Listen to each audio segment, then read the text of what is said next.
On a quiet morning in somewhere in Britain in 1955, a man climbed into a car that had taken him 2 years to save for. It wasn't famous, it wasn't in the magazines, but it was his, and he never forgot it. Britain built extraordinary cars in those decades, but not all of them made it into the history books. Some were too advanced, some were too rare, some arrived at the wrong moment and disappeared before anyone understood what they had. Today, we find 10 of them. 10 British cars that vanished from history until now. Let us begin. Number 10, the Invicta S-type, 1930 to 1933. Invicta built cars for people who found Bentley too obvious. The S-type was low, powerful, and almost aggressively elegant. A 4.5-litre six-cylinder engine, a body that sat closer to the ground than anything comparable.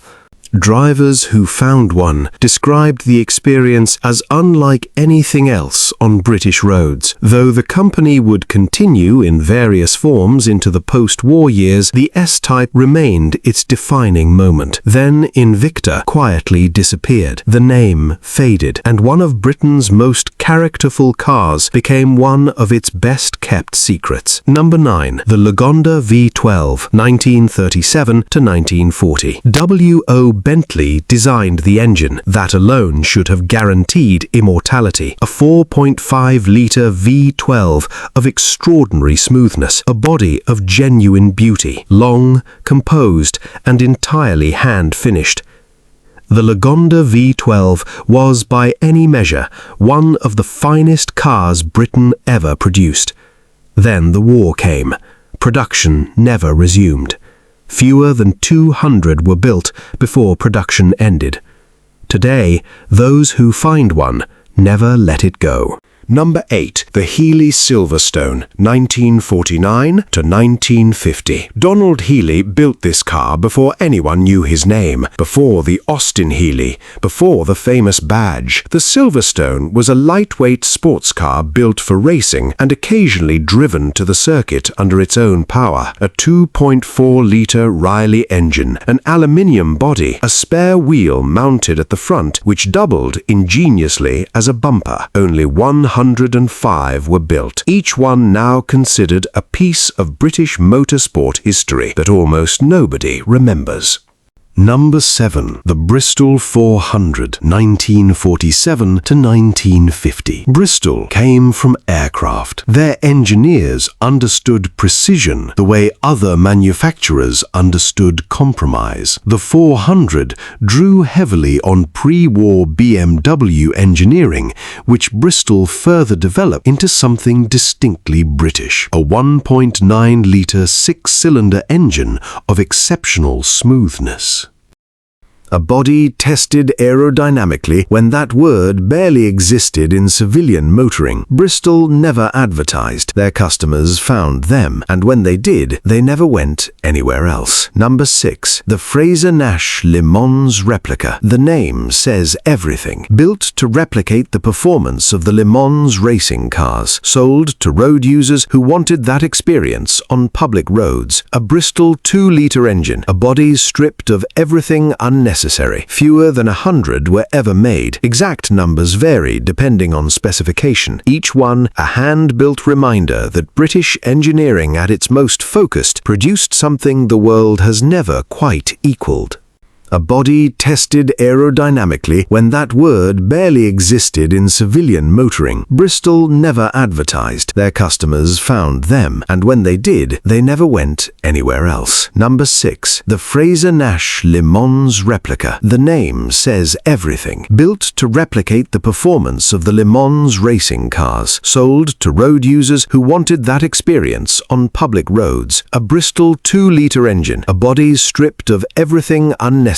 Fewer than 100 were ever made. Exact numbers vary depending on specification. Each one a hand-built reminder that British engineering at its most focused produced something the world has never quite equaled.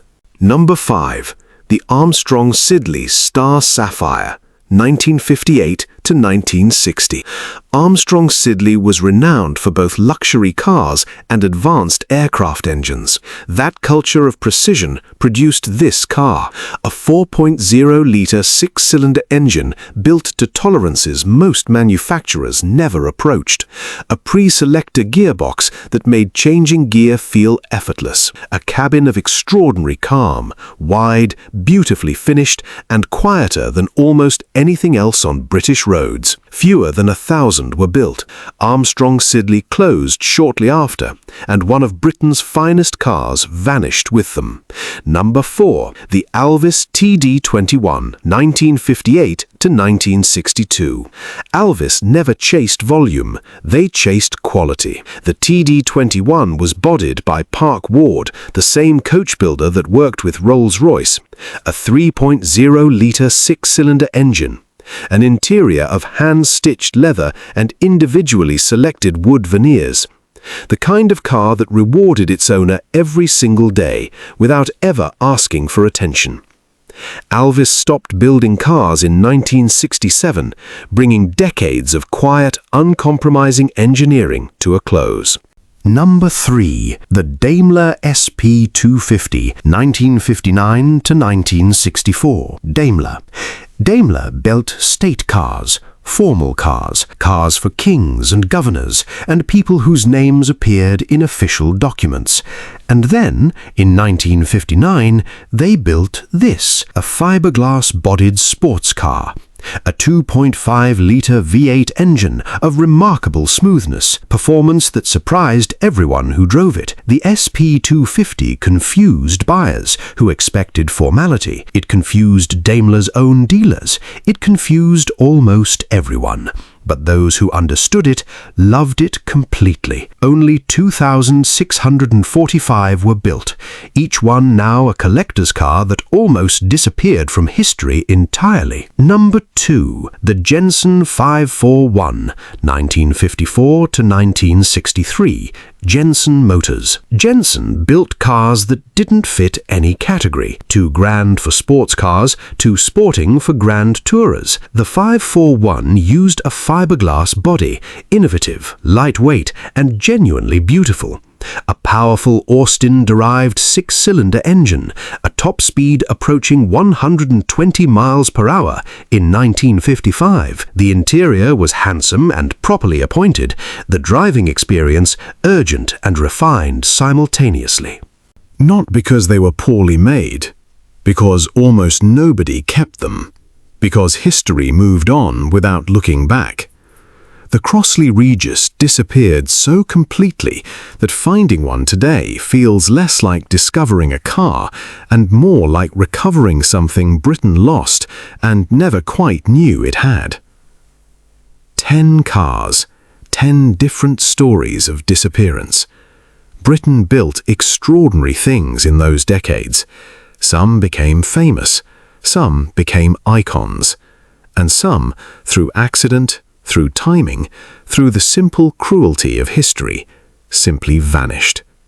But they existed. They were driven on British roads.